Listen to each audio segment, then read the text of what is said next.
Supreme কোর্টের guideline মেনে SIR এর কাজ ঠিকমতো চলছে কিনা তা দেখবে সেই 3 সদস্যের কমিটি থাকবে জেলার জজগুলো।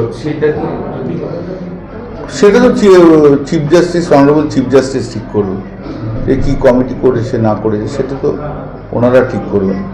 আলটিমেটলি যেটা মানে নিচের লেভেলে যেটা যারা ডিসাইড করবে, একদম মেন কোশ্চেন, কোর কোশ্চেন যেটা, সেটা যারা ডিসাইড করবে তারা ডিস্ট্রিক্ট জাজ, অ্যাডিশনাল ডিস্ট্রিক্ট জাজের লেভেলে। অতএব সেটাকে সুপারভিশন, সেটাকে ভালো করে করার জন্য অনারেবল চিফ জাস্টিস যেটা মনে করেছে সেটাই করেছে, ভালো হয়েছে তো। তাতে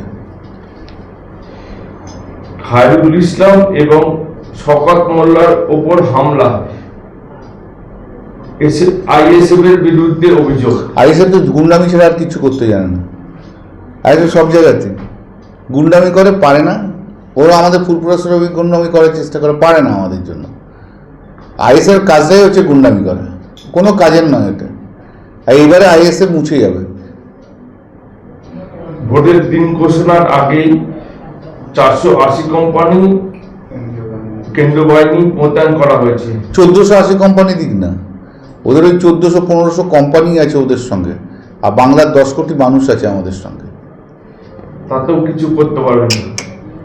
কি করবে? ভোটটা তো মানুষ দেবে, ভোটটা তো আর কোম্পানি লোকেরা দেবে না। আর এখন সবাই তো বুঝে গেছে যে সুপ্রিম কোর্টই লাস্ট কথা বলে, সে কোম্পানিও বুঝবে। কালকে প্রতিকূল তৃণমূলে জয়েন দেওয়ার পরেই সে বলছে বিজেপিকে হারাতে পারে একমাত্র তৃণমূল। ঠিকই তো বুঝেছে, বিজেপিকে হারাতে পারে একমাত্র তৃণমূল কংগ্রেস, এছাড়া আর কিছু না। ঠিকই তো বলেছে। সেই মানসিকতা নিয়ে আসলে নিঃসন্দেহে ভালো করেছে, খুবই ভালো করেছে। তারপর অভিষেক তো জয়েন করিয়েছে। তবে একটা জিনিস এই প্রসঙ্গে যখন তুললে আমি তার একটা কথা বলি, সেটা হচ্ছে আমি অনেক আগেই বলেছিলাম, বছর 2-3 আগেই বলেছিলাম যে মোহাম্মদ সেলিম সিপিএম পার্টিটাকে নষ্ট করবে। ওদের এই রাজ্য সম্পাদনা কি করেছে না, ওর মতো একটা উন্নাসিক অহংকারী মানুষ আমি জীবন দেখিনি। সিপিএম আমি অনেককে দেখেছি, কিন্তু ও ভীষণ উন্নাসিক অহংকারী, এত বাজে কথা বলা, আর হচ্ছে ওই সব জায়গায় ঘুরে বেড়িয়ে ক্যান্ডিডেট হওয়া, তো মাইগ্রেন ক্যান্ডিডেট, ভীষণ অহংকারী, কথাবার্তা বলে অহংকার রয়েছে, কাউকে মানতেই চায় না। ও ইয়াং কয়েকজনকে ধরে একটু থাকতে চেয়েছিল, এখন তারাই ভেঙে ভেঙে যাচ্ছে। ওর একদিকে মীনাক্ষী, আর একদিকে গোটা তৃণমূল ওই সিপিএমের সব যুবরা রয়েছে।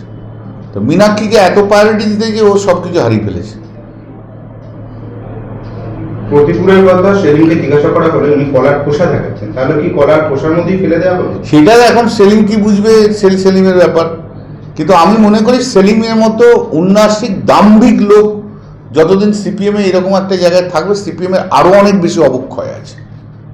একটা কোয়েশ্চেন অ্যাডিশন করছি, মীনাক্ষী প্রসঙ্গে, মীনাক্ষী মুখার্জি নাকি উত্তরপাড়া থেকে কন্টেস্ট করবে। সে করুক না, ও হারিয়ে ভূত করে ছেড়ে দেবো, চিন্তা করবেন না।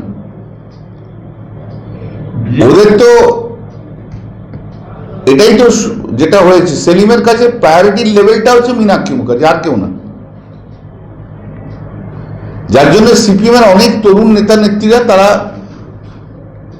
ঘাড় ঘুরিয়ে নিচ্ছে, কেউ প্রকাশ্যে বলছে, কেউ প্রকাশ্যে বলছে না। আমিও তো কিছু খবর রাখি। ইয়াং ছেলেমেয়েদেরকে নিয়ে চলতে গেলে সবাইকে নিয়ে চলতে হয়, মানে পার্টিটা করতে গেলে সবাইকে নিয়ে চলতে হয়। কিন্তু তুমি একজনকে প্রায়োরিটি দেবে আর কাউকে দেবে না, সেটা তো হয় না।